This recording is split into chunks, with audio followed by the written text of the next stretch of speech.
Hello everyone.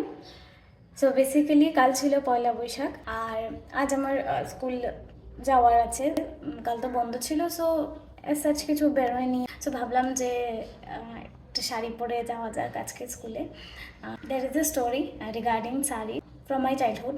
আমি যখন স্কুলে যেতাম, তো স্কুলে যে কোনো ধরনের ফাংশন হলে আমার ক্লাসের মানে আমরা যে ব্যাচমেট যারা ছিলাম, all the girls use to wire sari except me. আমি জানি না, তখন আমার শাড়ি পরতে একদম পছন্দ হতো না, মানে এত আনম্যানেজেবল ছিল। আই গেস আমি একবার দুইবার শাড়ি পরেছি স্কুল লাইফে। I was the only girl যে ইউনিফর্ম পরে যেত। I was the odd piece.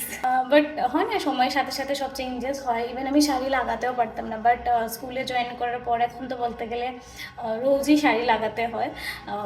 মানে আমি ফার্স্টে ভাবতাম হাউ এ পার্সন কুড লাভ শাড়ি, আমার এই থটসটা ছিল।